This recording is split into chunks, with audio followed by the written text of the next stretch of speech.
নবারুণের অবস্থা দেখে কান্নায় ভেঙে পড়ল রাঙা। সম্পূর্ণ জানতে হলে দেখতে থাকো। গল্পের শুরুতেই দেখা যায় রাঙা আর বাকি সবাই মিলে নবারুণকে হসপিটালে নিয়ে যাচ্ছে। কারণ যেই জেলা হসপিটালে নিয়ে যাওয়া হয়েছিল প্রথমে নবারুণকে, সেখানে এই ট্রিটমেন্ট হবে না, তাই আরও ভালো একটা হসপিটালে নিয়ে যাচ্ছে লাইফ সাপোর্ট দিয়ে। এর মাঝখানেই অদিতি বলে, রাঙা তোমার অবস্থা এখন অনেক বেশি খারাপ হয়ে গেছে, নাও তুমি একটু জল খাও তো। পাঞ্চালিও সেই একই কথা বলে, কিন্তু রাঙা বলে, আমার গলা দিয়ে জলটাও নামবে না রে দিদিভাই, কোথা থেকে যে কি হয়ে গেল বুঝতে পারছি না। এরপর অঙ্কুর একলব্যকে বলে, আমি জানি একলব্য তোমার চিন্তা হচ্ছে, চিন্তা হওয়াটাই তো স্বাভাবিক, কিন্তু তুমি যেটা ভাবছো সেটা কিন্তু একদমই নয়। রাঙা কিন্তু ইচ্ছে করে কিছুই করেনি, কোথাও একটা ভুল বোঝাবুঝি হয়েছে, আমি সব কিছুই জানার চেষ্টা করছি। একলব্য তখন বলে, থাকুক না এসব কথা, আমি জানতে চাই না। এর মধ্যেই প্রমিতা চলে গেছে ওপরের ঘরে আর বলে, কি ব্যাপার, তোমরা কোনো কিছু একটা লুকাচ্ছ আমার থেকে। কৃষ্ণা তুমি বলো তো কি হয়েছে। কৃষ্ণা তখন কিছুই বলতে চায় না। এরপর সভ্যর চোখে জল দেখে প্রমিতা জিজ্ঞেস করে, আবার কি কোনো বিপদ হয়েছে? কিরে তোরা আমায় কিছু জানাচ্ছিস না কেন, বল না, আবার কি কোনো বিপদ হয়েছে? এইভাবে যদি চুপ করে থাকিস তাহলে আমি সত্যিটা জানবো কি করে? সভ্য তখন বলে, কিছু হয়নি মা, কিছু হলে তো তারপর তুমি জানতে পারবে, বাট কিছুই হয়নি, আমি তোমাকে বলছি শোনো। কিন্তু প্রমিতা বুঝতে পারে কিছু একটা হয়েছে, না হলে এই রকম কেউ করে না, কিন্তু ঠিক কী হয়েছে সেটা এখনো পর্যন্ত বুঝতে পারেনি। তার মাঝখানেই নবারুণের অবস্থা যে এতটাই ক্রিটিক্যাল সেই খবরটা এখনও প্রমিতাকে জানানো হয়নি।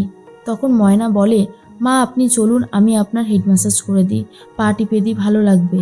কিন্তু প্রমিতা বলে, তুমি তো জানো ময়না আমি এসব ট্রিটমেন্ট নিই না, তাহলে এগুলো কেন বলছো?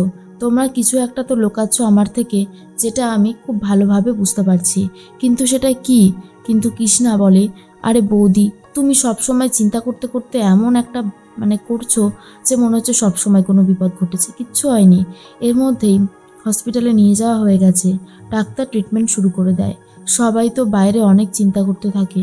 তখনই সত্যজিৎ বাবু চলে এসেছে আর বলতে শুরু করে, দেখুন একলব্য বাবু, আপনি চিন্তা করছেন সেটাই স্বাভাবিক, কিন্তু রাঙামতির সাথে এই ঘটনার কিন্তু কোনো যোগ নেই। যদি আমি বলি যে 12টা মেয়েকে অন্য জায়গায় নিয়ে যাওয়া হচ্ছিল, সেই 12টা মেয়েকে বাঁচানোর চেষ্টা করেছিল রাঙামতি, তাদেরকে বাঁচিয়েও নিয়েছে। এরপর যখন সহদেবকে টার্গেট করে তখন আপনার বাবা কোথা থেকে যেন চলে আসে, কিন্তু রাঙামতি টার্গেট করেছিল সহদেবকেই।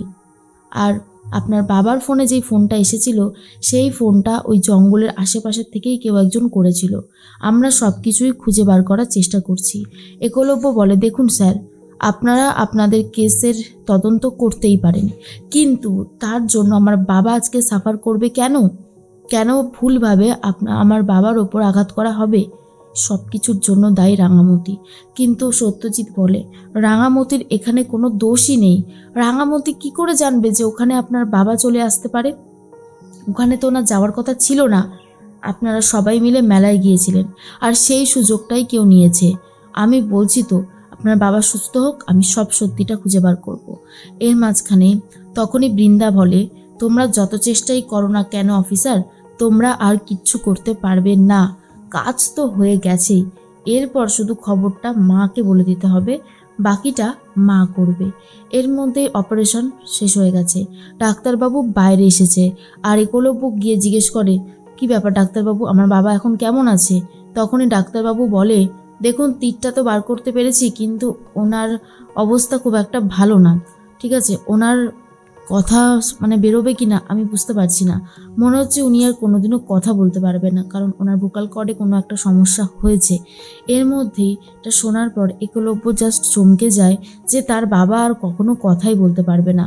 এর মধ্যে রাঙামতি সবটা শুনতে পেয়ে যায় আর ভাবে, এটা হতে পারে না, আমি মাকে কি জবাব দেব, মাকে আমি কি বলবো? না না না না, এটা একদমই হতে পারে না। ডাক্তারবাবু বলে, দেখুন আমরা তো অনেক চেষ্টা করেছি, কিন্তু উনি প্রাণে বেঁচে আছেন এটাই এখন অনেক বড় কথা, তবে কথা হয়তো বলতে পারবে না।